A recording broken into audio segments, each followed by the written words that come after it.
to Carnivore Found Me, your dirty carnivore channel. So today we're going to be talking about some controversial topics, and this is on why vegetable oils may be harmful. So I was on YouTube and I was shocked.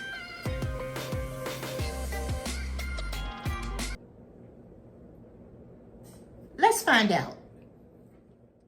So today's video is on vegetable oils. Are they really poisoned? What are vegetable oils? What is the history of vegetable oils and all about their processing? So I'm going to show my screen and let's get started. So to begin with, let's talk about what are vegetable oils. Vegetable oils are oils that are extracted from seeds or parts of the fruit. The common types are soybean oil, canola oil, corn oil, sunflower seed, safflower seed, and cottonseed oil. What about the history of oils? Introduction to the diet became popular in the early 20th century. It became popular in the early 20th century. Initially, it was a byproduct, meaning a secondary product of the Industrial Revolution, particularly cottonseed. Let's talk about the processing and production. The extraction method, chemical extraction using solvents of hexane. Sounds like a chemical to me. Bleaching, deodorizing, and often hydrogenation. Let's find out more about this hexane. Okay. So, what are solvents like hexane? Solvents are substances, typically liquid, used to dissolve other materials. Hexane is a common solvent used in the extraction of vegetable oils from seeds and plant materials.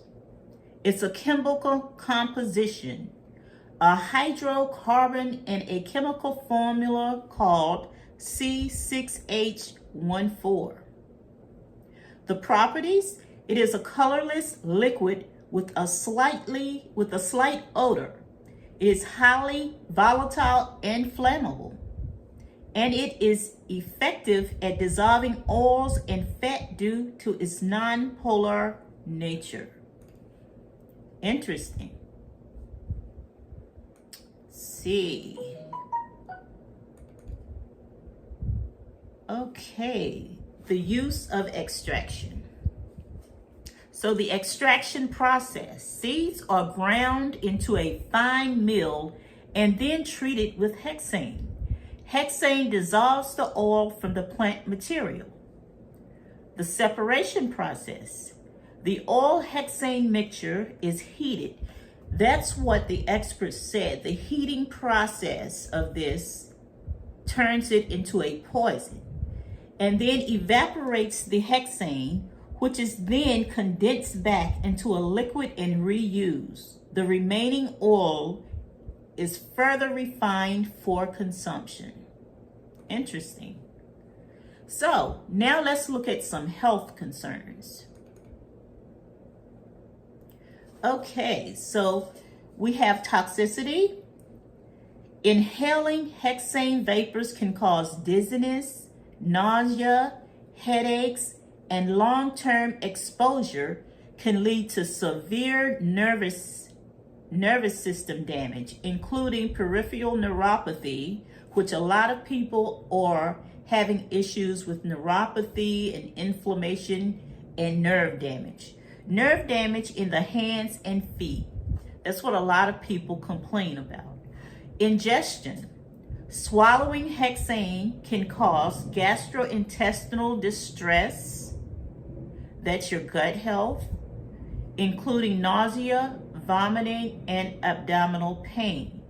Skin contact. Prolonged skin exposure can cause irritation and dermatitis. That's very interesting. So now let's look at Let's look at some research studies that we pulled, and I'm going to go over and summarize it. However, I'm going to put the links in the description and you can read the whole research study. So we're going to start with heart disease. It says that research has shown that high intake of omega-6 fatty acids, which are prevalent in many vegetable oils, can increase the risk of heart disease by promoting inflammation, which we've talked about in a previous video, and oxidative stress. Interesting. They also have another research study with the Minnesota Coronary Experiment, and other studies revealed that increased consumption of vegetable oils like corn oil led to a higher incidence of heart attack and cardiovascular death.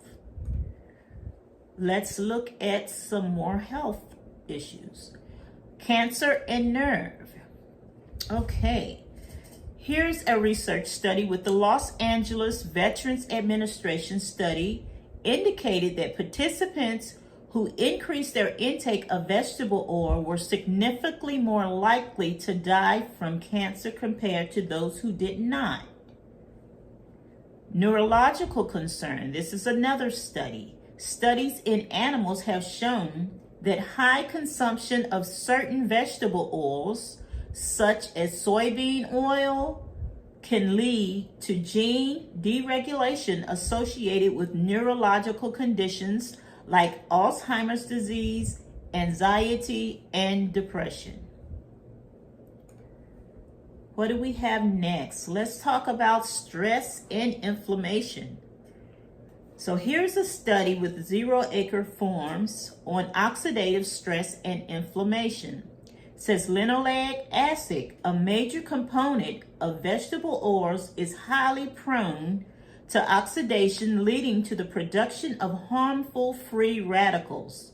This oxidative stress is a significant factor in the development of chronic diseases such as heart disease and cancer.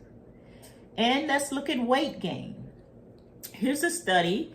Animal studies have demonstrated that diets high in vegetable oil can lead to significant weight gain. This is particularly pronounced when the oils are repeatedly heated, as in deep frying with increased toxicity.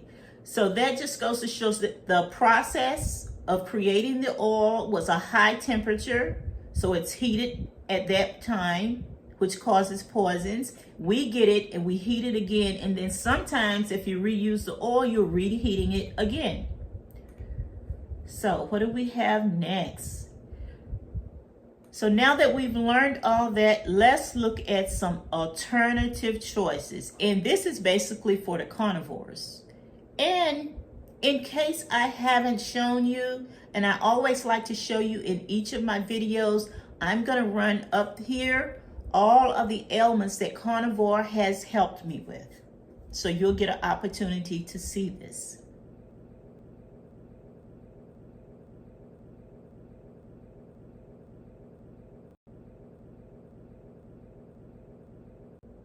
So now back to the alternatives. As a carnivore, here are some alternatives. We have beef tallow. The benefits: they're rich in saturated fats, stable to high temperatures, contain fat-soluble vitamins A, D, E, and K. Then we have pork lard, which back in the day they taught us not to eat pork lard. However, a lot of things that we were taught, we need to research that to find out what the true nature of it is. The benefits: high in monosaturated fats, support heart health, contains vitamin D, especially in pasture-raised pigs. And butter and ghee, which is something we just recently done a video on regarding how it helps with inflammation. The benefits are: butter provides butyrate for gut health. Ghee is lactose and carcinogenic free, making it suitable for those with dairy sensitives. And also it has down here duck fat. If you notice, a lot of the things that we were told not to eat are things that really are very helpful for our health. So, in closing, I hope you take the opportunity to go to the description, pull up some of those research studies, and read them for yourself. So, thank you for watching. Please like, comment, and subscribe. And thank you to all the people who have already liked, commented, and subscribed to my videos.